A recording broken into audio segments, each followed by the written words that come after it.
받으실 하나님의 말씀은 잠언서 4장 20절로 27절입니다.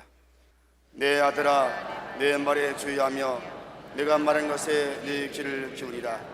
그것을 내 눈에서 떠나게 하지 말며 네 마음속에 지키라. 그것은 얻는 자에게 생명이 되며 그의 온 육체의 건강이 됨이니라. 모든 지킬 만한 것 중에 더욱 네 마음을 지키라. 생명의 근원이 이에서 남이니라. 구부러진 말을 네 입에서 버리며 비뚤어진 말을 네 입술에서 멀리하라. 네 눈은 바라보며 네 눈꺼풀은 네 앞을 굳게 살펴 네 발의 향기를 평탄하게 하며 네 모든 길을 든든히 하라. 좌로나 우로나 치우치지 말고 네 발을 악에서 떠나게 하라.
오늘 저는 여러분과 함께 새해를 시작하면서라는 제목으로 말씀을 나누고자 합니다.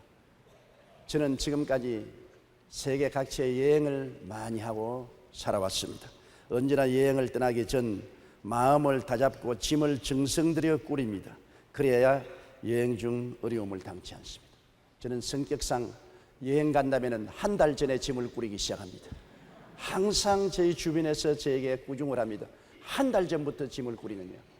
그것은 짐을 일찌감치 꾸려 놓아야 자꾸 생각하면서 모자란 것을 추가해서 여행지에 가서 물건이 모자라서 당황하지 않기 때문인 것입니다. 우리는 새해를 향해 벌써 여행을 시작했습니다. 우리 마음을 가다듬기 위하여 다시 한번 우리의 삶을 살펴보아야 하겠습니다. 첫째로 새해에는 좀 더 정의롭고 정직하고 거룩하게 살기로 마음의 결정을 해야 되겠습니다. 왜 좀 더 정의롭고 정직하고 거룩하게 살자고 말을 했냐면, 완전히 정의롭고 완전히 정직하고 완전히 거룩한 사람은 이 땅에 예수 그리스도밖에 태어난 적이 없습니다. 인간은 모두 다 불완전합니다. 그러나 끊임없이 완전을 향해서 노력해 가는 것이 인간이 동물과 다른 것입니다. 성경에도 마태복음 6장 33절에 그 나라와 그 의를 먼저 구하라고 했었습니다. 우리의 마음속에 항상 먼저 정의롭고 정직하고 거룩하게 살자는 생각이 가득해야 되겠습니다.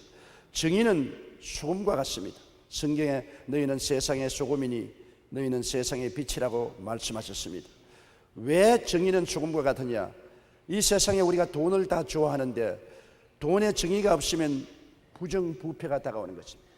돈 플러스 정의가 있어야 올바르게 벌고 올바르게 사용하지, 정의를 제껴놓고 돈을 벌으면 부정부패하게 돈을 벌고 정권과 유착해서 돈을 벌고 돈을 부정과 부패에 사용하게 되고 방탕과 타락에 사용하게 되는 것입니다. 정치 사회의 검은 돈이 정의를 던져버리고 정의를 짓밟은 것을 우리가 잘 보는 것입니다. 잠언서 10장 2절에 불의의 재물은 무익하여도 공의는 죽음에서 건지느니라고 말했습니다. 불의하게 재물을 아무리 얻어놓아도 나중에 다 독수리가 날개치며 날아가 버리듯이 날아가 버리고 말고 많은 상처를 가져오게 되는 것입니다. 그렇기 때문에 돈에 정의가 없으면 부정부패와 많은 고통이 다가오게 되는 것입니다. 또한 권력에도 정의가 없으면 독재와 폭정이 다가오는 것입니다. 아무리 정당하게 권력을 얻었다고 하더라도 그 권력을 정의롭게 사용하지 못하고 자기 중심으로 사용하면 권리가 부패해지고 독재와 폭정이 되는 것입니다. 항상 권리는 정의가 지켜야 되는 것입니다.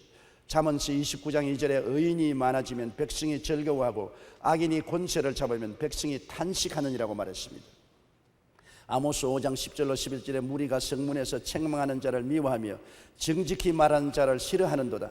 너희가 힘없는 자를 밟고 그에서 미르의 부당한 세를 거두었은즉 너희가 비록 다듬은 돌로 집을 건축하였으나 거기에 거주하지 못할 것이라고 말했습니다.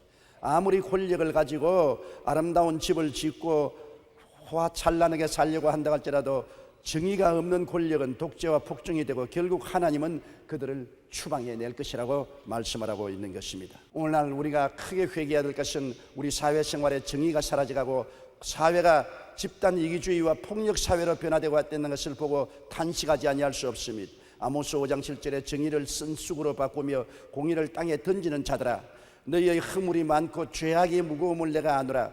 너희는 의인을 학대하며 뇌물을 받고 성문에서 가난한 자를 억울하게 하는 자로다. 그리고 하나님께서 탄식하셨습니다. 아모스 5장 24절에 오직 정의를 물같이 공의를 마르지 않은 강같이 흐르게 할지라도 말씀하고 있는 것입니다. 철학자 아리스토텔레스는 정의는 사회의 질서라고 말했었습니다. 정의가 있는 곳에는 질서와 평화, 발전과 번영이 있다는 것입니다. 디디 필드는 정의는 모든 것이 위에 있다. 성공도 좋고 부도 좋고 명예도 좋지만 정의는 그들 모두를 능가한다라고 말한 것입니다. 어떤 힘이나 권력도 정의를 넘어설 수는 없다는 말입니다. 그래서 영국 속담은 하늘이 무너져도 정의를 지키라 하였으며 신성 로마 황제인 베르난디 1세도 역시 세계가 소멸할지라도 정의를 이루라고 강조한 것입니다. 정의는 소금과 같아서 정의가 없으면 부정부패와 독재, 폭력 사회가 되는 것입니다. 그렇기 때문에 항상 우리는 더 내 자신으로부터 정의로워지려고 노력하고 애를 쓰는 삶을 살아야 되는 것입니다. 가정에 정의가 없으면 불행이 다가오는 것입니다. 부부가 남남끼리 모여서 자식 놓고 사는데 정의를 던져버리고 정의를 없애고 폭력과 완력으로 나가면 그 가정은 무너지는 것입니다. 잠언서 13장 23절에 불의로 말미암아 가산을 탕진한 자가 있다고 말하는 것입니다. 불의가 들어오면 가산을 탕진하고 술 먹고 방탕하고 오락으로 모든 것을 다 날려버리고 마는 것입니다. 잠언서 17장 1절에 마른 떡 한 조각만 있고도 화목하는 것이 제육이 집에 가득하고도 다투는 것보다 나으니라고 했으며, 시편 112편 2절로 3절에 정직한 자들의 후손에게 복이 있으리로다. 부와 재물이 그의 집에 있으며 그의 공의가 영구히 서 있으리라고 말한 것입니다. 가정에 정의가 있으면 부와 귀도 함께 따른다고 말씀하라고 있는 것입니다. 1970년 엘빈 토플러는 그가 쓴 미래의 충격이라는 책에서 가족의 파괴와 해체를 예언했습니다. 이 책에서 그는 앞으로 사회는 시험관 아기가 출산되고 실형결혼, 계약결혼, 독신주의, 동성연애, 일부 다치 등이 법적으로 공인되는 사회가 될 것이라고 예측했습니다. 한 일간지의 발표에 따르면 자녀들이 가출하는 이유 중에서 부모와의 갈등이 47.9%, 친구를 따라 가출한 경우가 20.4%, 개인적 요인이 19%, 돈을 벌기 위해 가출한 경우가 8%, 기타의 이유가 4.7%였습니다. 청소년이 가출의 절반이 부모와의 갈등 속에서 가정의 정의가 무너져서 일어난 것입니다.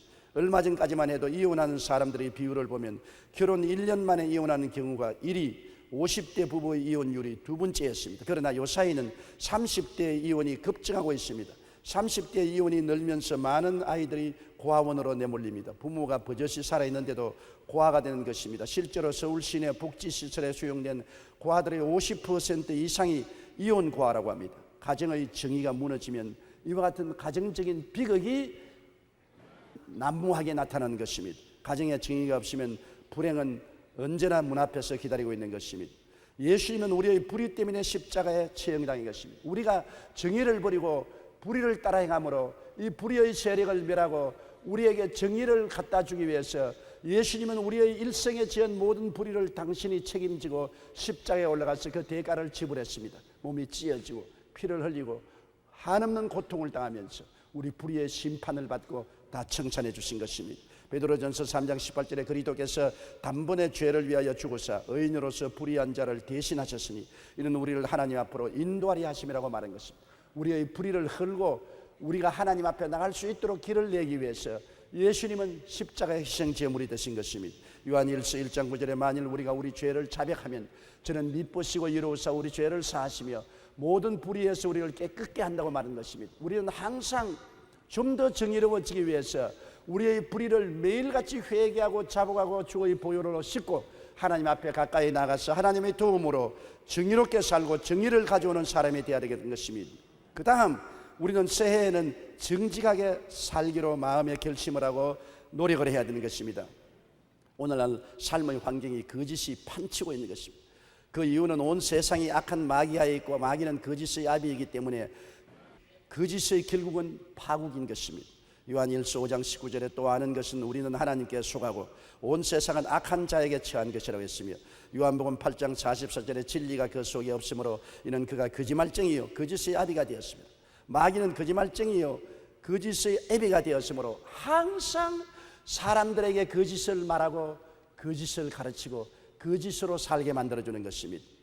오늘날 사람들은 생각하기를 이 세상에 살면서 거짓말 안 하고는 정치인도 되지 못하고 경제인도 되지 못하고 성공적인 인생을 살지 못한다고 말합니다. 그것조차도 마귀의 거짓말인 것입니다. 거짓에 속은 아담을 보십시오. 마귀가 아담에게 와서 선악과를 따먹으면 너희 눈이 밝아 하나님처럼 된다. 얼마나 번쩍거리고 찬란한 거짓말입니까? 아담은 그 거짓말에 속아 넘어가서 선악과를 따먹고 거짓에 속은 그 인생의 결과는 처참한 파탄이요 재앙밖에 남은 것이 없었습니다.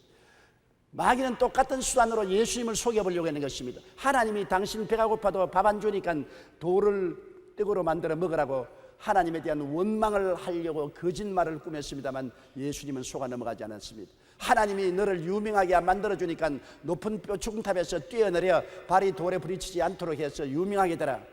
그 거짓말에 속아 넘어가지 않았습니다. 하나님이 너에게 부귀 영광 권세를 안 주니 내게 절하라. 그러면 내가 천하 영광과 부귀 영화를 주겠다고 속였으나 예수님은 거기에 속아 넘어가지 않았었습니다. 거짓에 속아 넘어가면 그 뒤에는 파탄이 다가오고 재앙이 다가오게 되는 것입니다.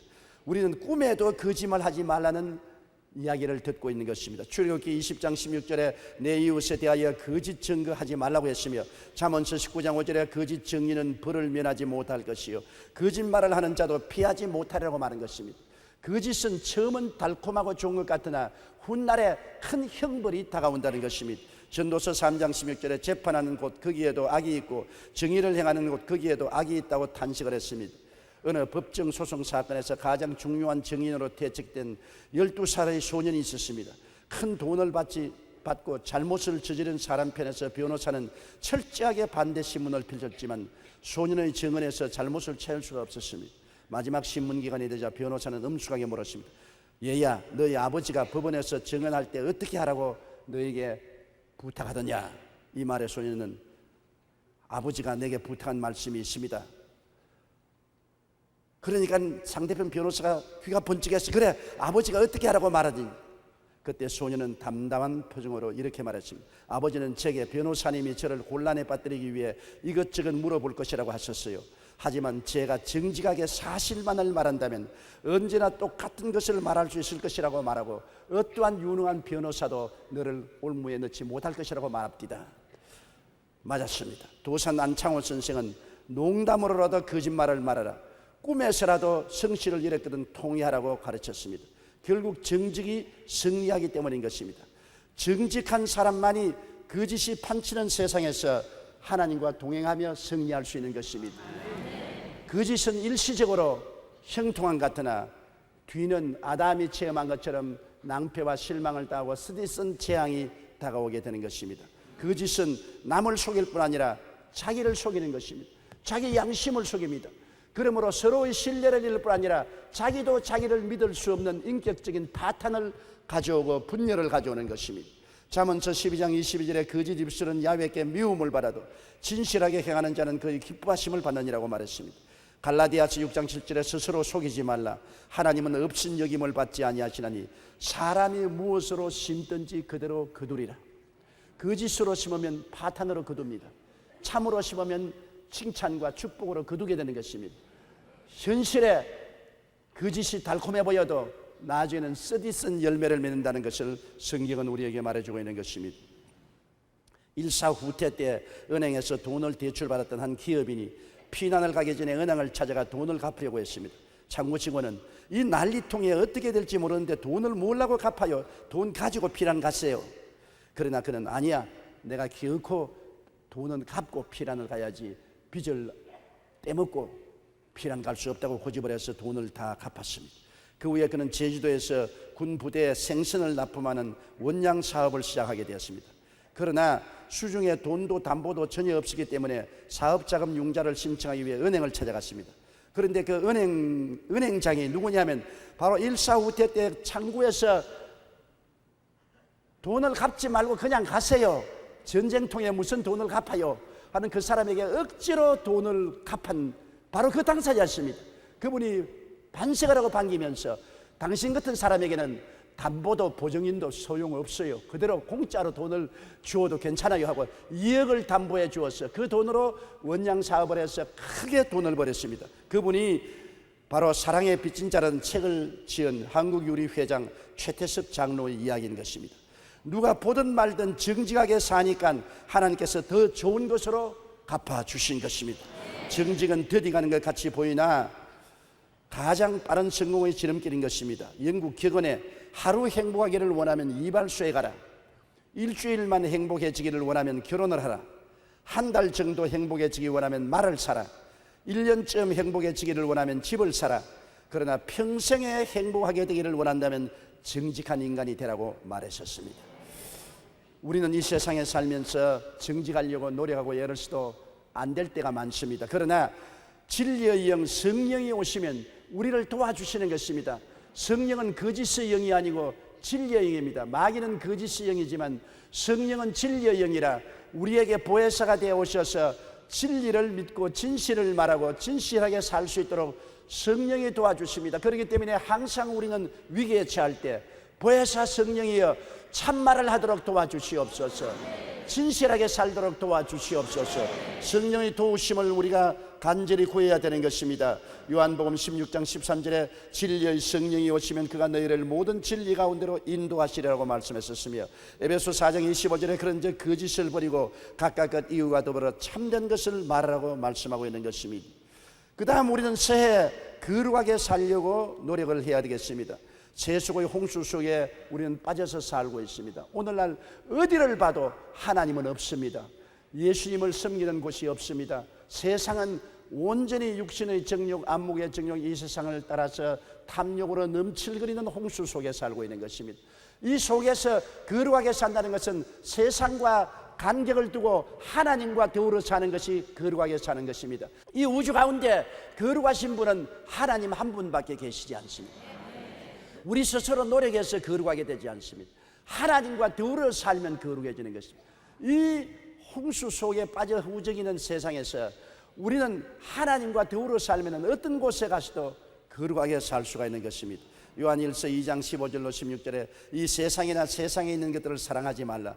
누구든지 세상을 사랑하면 아버지의 사랑이 그 안에 있지 아니하니 이는 세상에 있는 모든 것이 육신의 정욕과 안목의 정욕과 이생의 자랑이니 다 아버지께로서 온 것이 아니요 세상으로부터 온 것이니라. 그러므로 세상을 사랑하지 말고 아버지를 사랑하고 아버지를 중심으로 사는 생활이 거룩한 생활인 것입니다. 우리는 세속적인 생활에 물들여 빠지지 말고 거룩하게 살아야 됩니다. 배가 물 위에 떠 있지 물이 배 안에 들어오면 배는 침몰하고 마는 것입니다. 세상에 살아도 세상이 우리 안에 들어오면 안 되는 것입니다. 세상의 탐심과 우상 숭배가 우리 속에 들어와서는 안 되는 것입니다. 세상에 살지 않으면 세상을 떠나야 되는데 그럴 수는 없지 않습니까?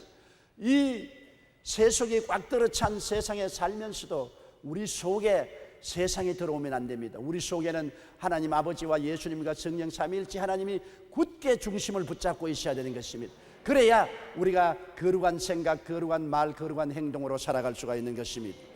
골로새 3장 5절에 그러므로 땅에 있는 지체를 죽이라.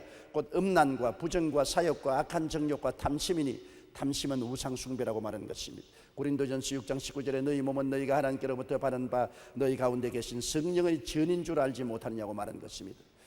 요즘에 많은 사람들이 알코올 중독으로 고생합니다. 알코올 중독에서 벗어나기 위해서는 단호한 결단이 필요합니다. 상담가들도 그들에게 음주량을 줄이거나 저녁에만 조금씩 마시라고 조언하지 않습니다. 알코올 중독자가 끊기 위해서는 단호하게 끊으라고 말합니다. 왜 그렇습니까? 조금이라도 술을 입에 대면 절대로 끊을 수가 없습니다. 담배 끊는 사람도 그렇습니다. 한 갑을 피우던 사람 보고 이제 반으로 줄이세요. 이제 하루에 2갑만 피세요. 절대로 그것이 도움이 되지 않습니다. 왜냐하면 한번 피웠다면 연속적으로 끌려가는 것입니다. 단호하게 끊어야 되는 것입니다. 여러분, 우리 신앙생활도 마찬가지인 것입니다. 우리 신앙생활이 우유부단하면 마귀가 언제나 우리를 붙잡고 놓지 않습니다.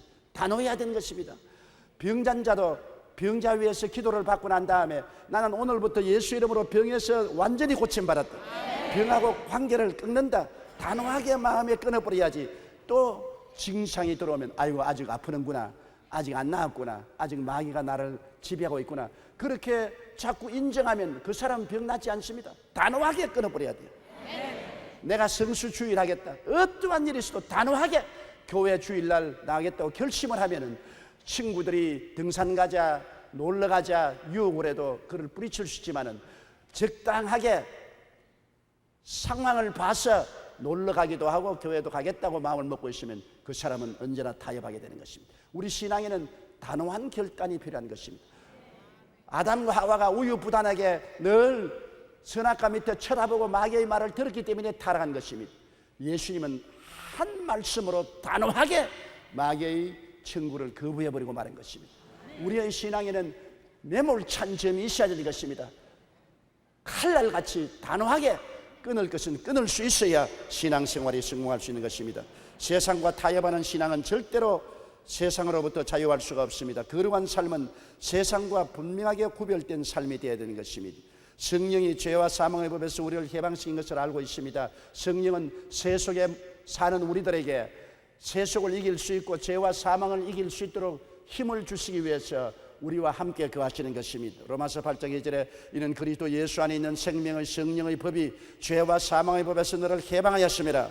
로마서 6장 22절에 이제 너희가 죄로부터 해방되고 하나님께 종이 되어 거룩함에 이르는 열매를 맺었으니 그 마지막은 영생이라고 말한 것입니다. 성령도 우리의 야감을 도우신다는 것을 잊지 마십시오. 이 세속에 물들여 사는 우리가 세상 줄 끊지 못할 때 성령께 부탁하면 성령이 그 날선 검으로 와서 세속 줄을 끊어주시고 우리를 인도하여 주시고 거룩하게 살도록 도와주시는 것입니다. 그러므로 우리는 거룩하게 살기로 결심을 하고 노력해야 되는 것입니다. 둘째로 이웃을 섬기는 삶을 살아야 되겠습니다. 예수님의 모범을 항상 따라야 돼요. 예수님은 수고하고 무거운 짐진 자들은 다 내게로 오라 내가 너희를 쉬게 하려고 말한 것입니다. 이웃 사람의 수고하고 무거운 짐을 예수님이 짊어 주시겠다는 것입니다.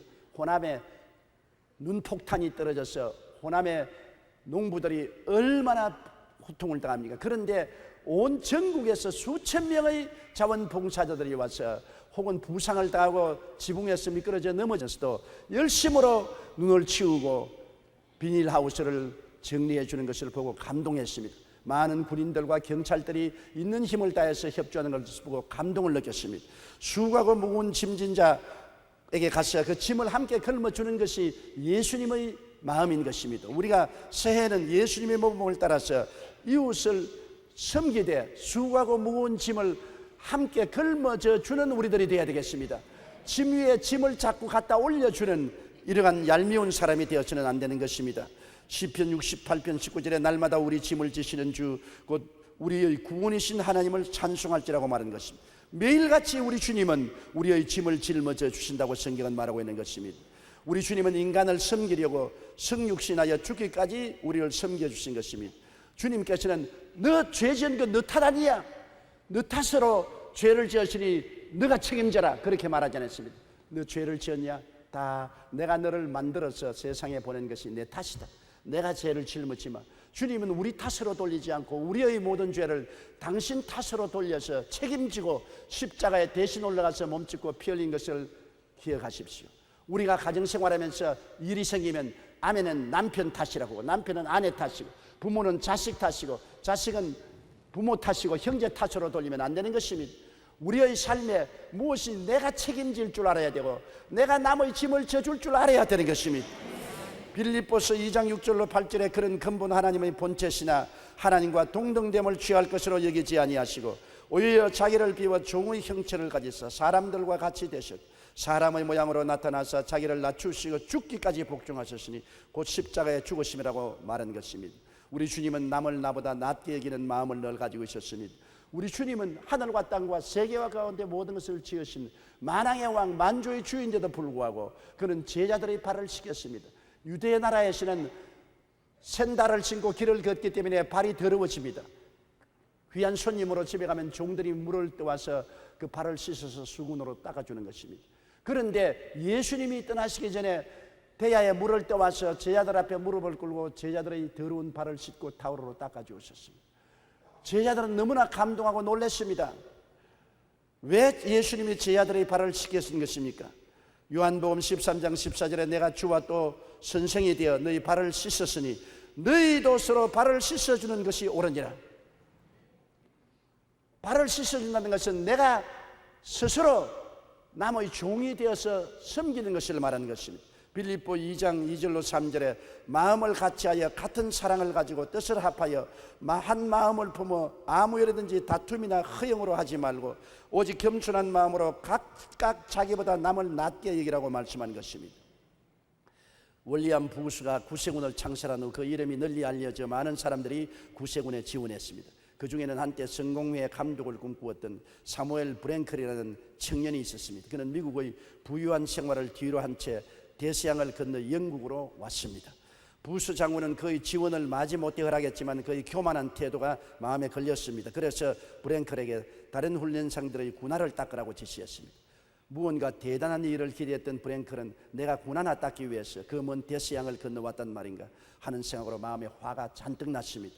그러던 하루는 환상 중에 예수님께서 비천한 제자들의 발 위로 허리를 굽히시고 발을 씻는 모습을 보았습니다. 브랭크는 그제야 자신이 얼마나 교만한가를 깨닫고 눈물을 흘리며 회개했습니다. 그리고 이렇게 기도했습니다. 주님은 그들의 발을 씻기셨습니다. 저는 그들의 구두를 닦겠습니다. 브랭크는 그들의 군화를 닦으며 성김의 도리와 성공을 체험했었습니다. 그리고 후에는 구세군 최초의 미국인 감독관이 되었던 것입니다. 하나님의 일을 한다는 것은 예수님처럼 다른 사람을 나보다 낮게 여기고 섬기는 삶인 것입니다. 다른 사람에게 군림하는 자세가 아니라 다른 사람에게 허리를 굽히고 낮아지는 자세인 것입니다. 하늘나라에는 더구나 더 직위가 높아질수록 섬기는 자세를 가져야만 하는 것입니다. 조지 스위팅은 말하기를 예수 그리스도는 베푸는 자의 가장 좋은 본보기가 되었다고 말한 것입니다. 그러므로 우리가 이 땅에 살면서 남에게 대접을 받고자 하는 자는 먼저 남을 대접하는 삶을 살아야 되는 것입니다. 내가 존경받고 싶으면 남을 먼저 존경하고, 사랑받고 싶으면 내가 먼저 사랑하고, 내가 도움을 받고 싶으면 남을 먼저 도와줘야 되는 것입니다. 마태복음 7장 12절에 그러므로 무엇이든지 남에게 대접을 받고자 하는 대로 너희도 남을 대접하라. 이것이 율법이요 선지자라고 말한 것입니다. 갈라디아서 5장 14절에 온 율법은 내 이웃 사랑하기를 내 자신같이 하라 하신 한 말씀에 이루어졌다고 말하고 있는 것입니다. 우리가 잘 아는 미국의 강철왕 앤드류 카네기는 훌륭한 사업가면서 동시에 자선 사업가였습니다. 그는 재산을 가지고 죽는다는 것은 인간으로서 부끄러운 일이라고 명언을 남기기로 유명합니다. 카네기는 스코틀랜드의 가난한 농부의 아들로 태어나서 경제 불황으로 13살 때 미국으로 건너왔기 때문에 초등학교 4학년밖에 학교를 다니지 못했습니다. 그러나 그는 최선을 다해 돈을 벌고 사회에서 번 돈을 사회에 환원해야 된다는 생각으로 살아갔습니다. 그러자 카네기는 세계에서 손꼽히는 강철왕이 되고 재벌이 되었습니다. 평소 생각대로 문화, 교육, 예술, 구제, 평화를 위해 여러 연구소를 설립하고 자선사업을 벌였습니다. 1892년에는 뉴욕에 카네기홀을 만들어 예술 진흥에 주력하고 1902년 카네기 연구소를 창설했고 1904년에 카네기 기금을, 1905년엔 카네기 교육진흥재단을, 1910년에는 카네기 국제평화재단을 설립했습니다. 이뿐 아닙니다. 그는 각 지방의 교회에 약 7,000대의 파이프 오르간을 기증하고 2,800곳 이상의 도서관에 자금을 제공했습니다. 앤드류 카네기 한 사람이 일생 동안 사회에 기증한 돈만 지금의 화폐 가치로 몇 조 원이 넘습니다. 다른 이들을 위해 꾸준히 나누어 주니까 하나님께서 자꾸 채워주셔서 엄청난 업적을 남기게 한 것입니다. 다른 사람의 필요를 채워주면 하나님께서 그를 더욱더 큰 도구로 사용하십니다. 사랑은 하나님의 능력을 체험하는 통로가 되기 때문인 것입니다. 그렇기 때문에 항상 남을 먼저 대접하면 내가 대접을 받는다는 것을 잊지 말아야 되는 것입니다. 남에게 친절을 베풀면 내가 친절을 받게 되고, 사랑을 베풀면 사랑을 받게 되는 것입니다. 셋째로, 사랑을 실천하면서 사십시오. 사랑을 해야 되겠다고 마음속으로는 다 생각하지만은 우리가 실천을 하지 않고 살았었습니다. 그러나 지극히 적은 것으로부터 사랑을 실천하면서 살아야 되는 것입니다. 인간의 삶을 가장 행복하게 하고 보람되게 하는 것은 사랑을 실천하면서 살 때 일어나는 것입니다. 왜냐하면 하나님을 본 자가 없습니다. 그러나 성경은 하나님은 사랑이라고 말했습니다. 사랑이 실천되는 곳에 하나님이 나타나시는 것입니다. 적은 사랑은 적은 하나님의 모습이, 큰 사랑은 큰 하나님의 모습이 나타나는 것입니다. 우리는 교회에 왔다 갔다 하면 좋은 종교인이 된다고 생각하는 것입니다. 여러분, 종교인을 하나님은 존경하지 않습니다. 하나님은 사랑을 실천한 자를 사랑하는 것입니다. 강도 만난 이야기를 여러분 너무나 잘 하지 않습니까? 한 사람이 예루살렘을 떠나 여리고로 내려가다가 강도를 만났어.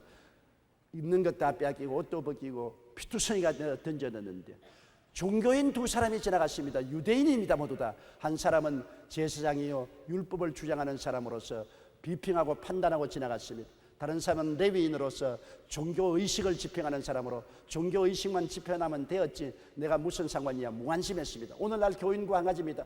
율법주의자는 남을 자꾸 핀편하고 손가락질하고 판단하고 심판만 하고 도와주려고 하지 않습니다. 또 이식주의자는 내 주일날 교회 나오고 11조 내고 기도하고 하면 되었지 뭐 가난하고 병들고 헐벗고 굶주리고 고통당하는 사람 관심 가질 게 뭐냐, 나만 잘 믿으면 되었지. 이러한 신앙생활은 하나님께서 기뻐하는 신앙생활인 것입니다. 이러한 사람들은 종교를 가진 사람이지 참된 신앙을 가진 사람은 아닌 것입니다. 그러나 사마리아인은 유대인이 아닙니다. 하나님이 유대 종교주의자들에게 수치와 곤욕을 주기 위해서 일부러 이 말을 한 것입니다.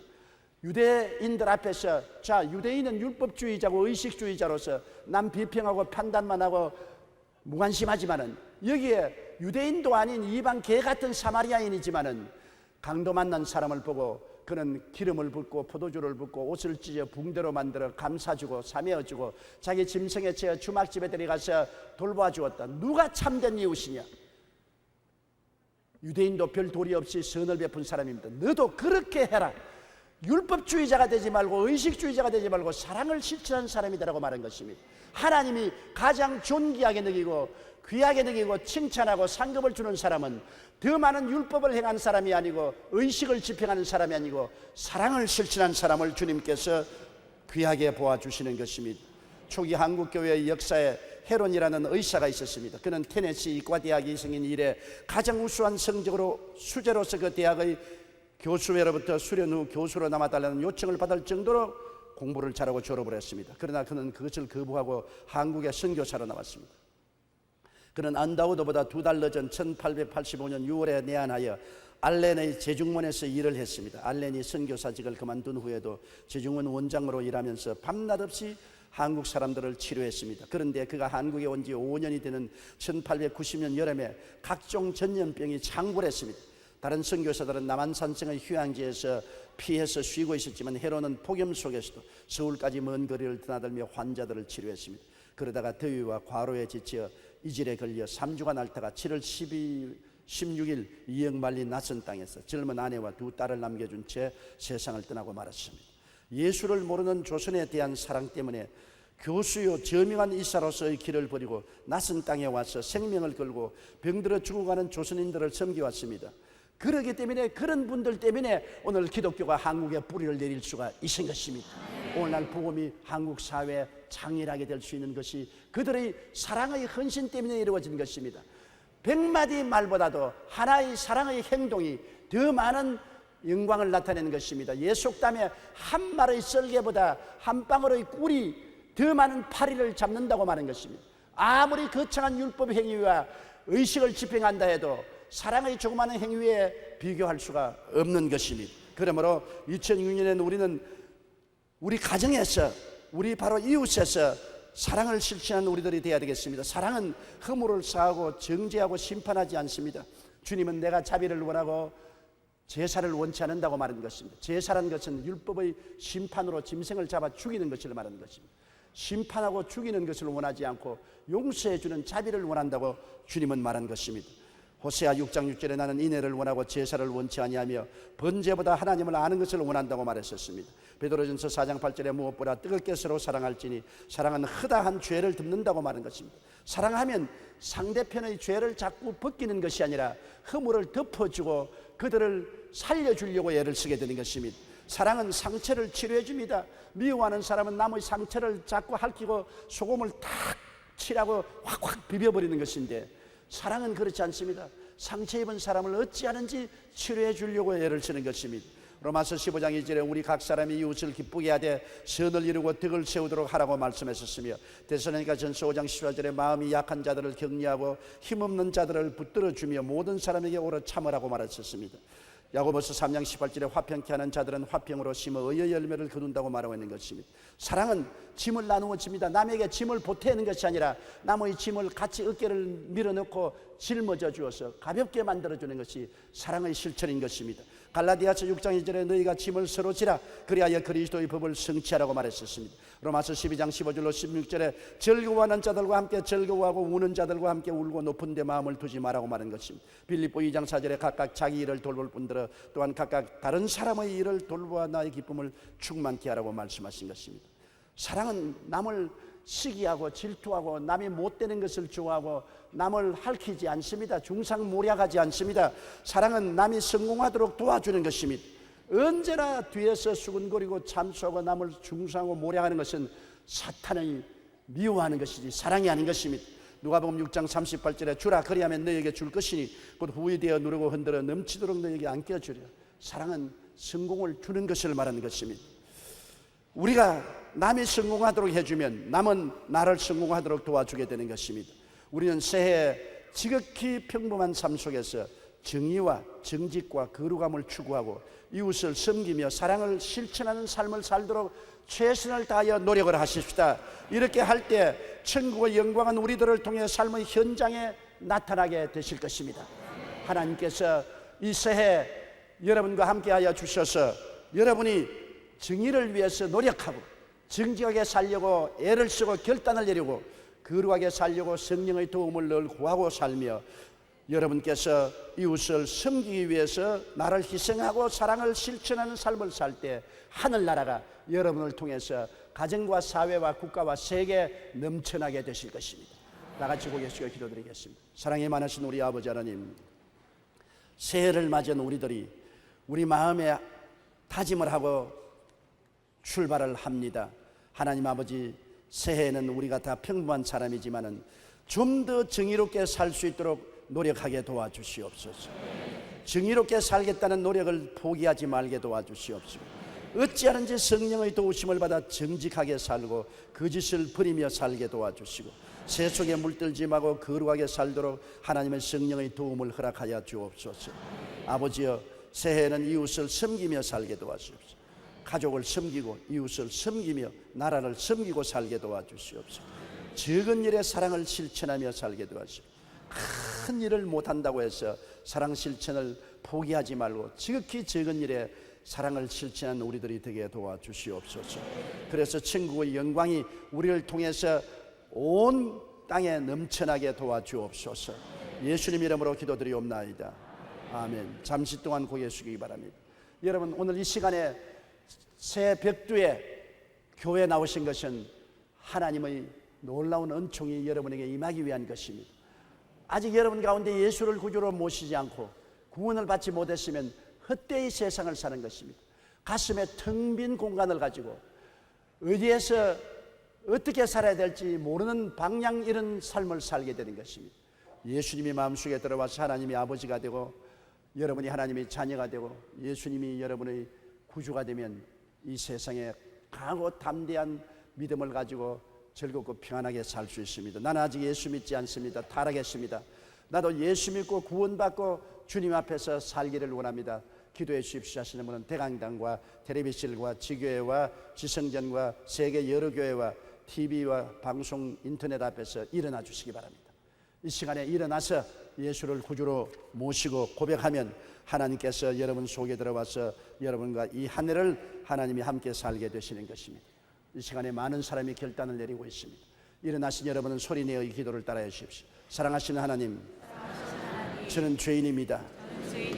어디에서 와서 왜 살며 어디로 가는지 알지 못하고 방황하며 지냈습니다.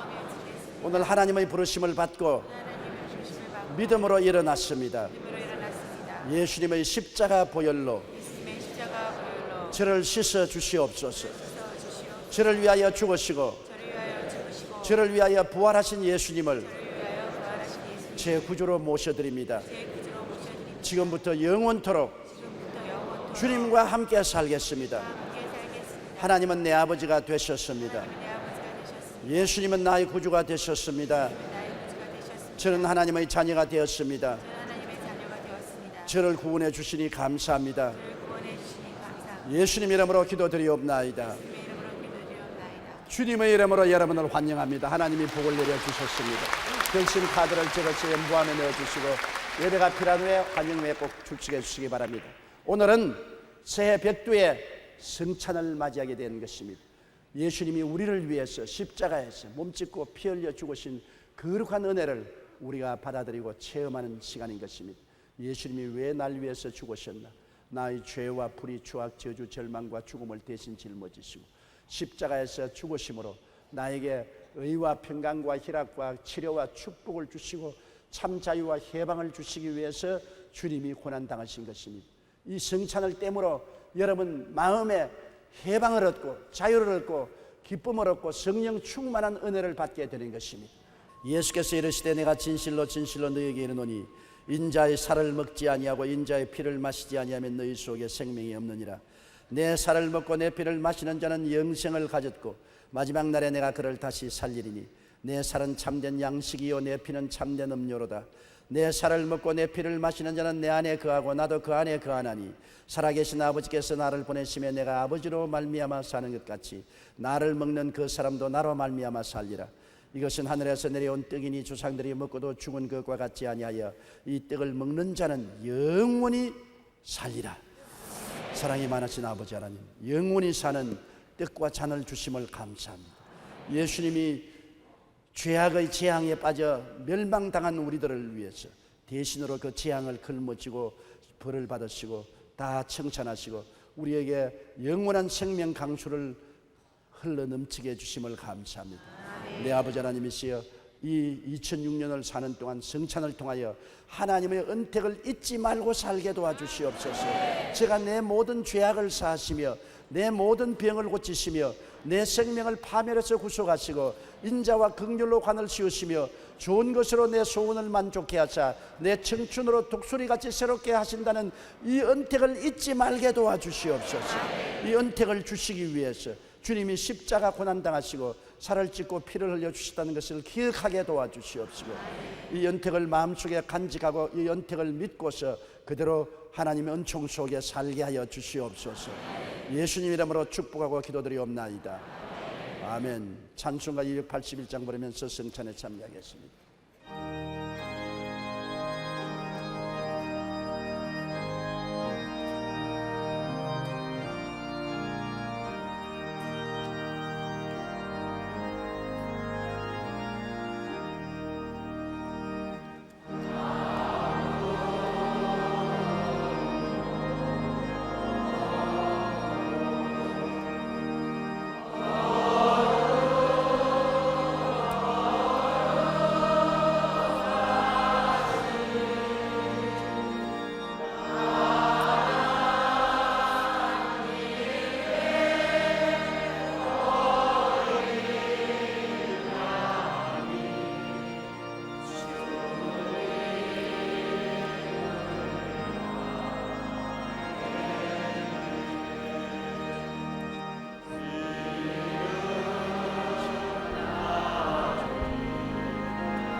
심히 사모하는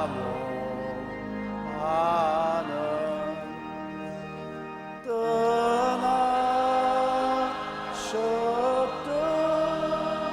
주님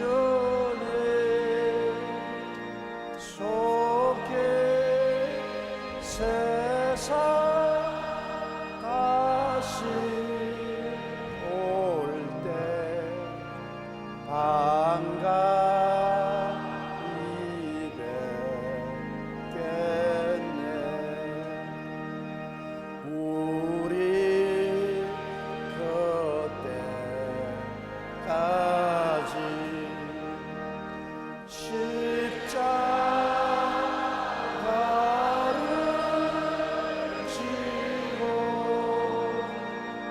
주의 자리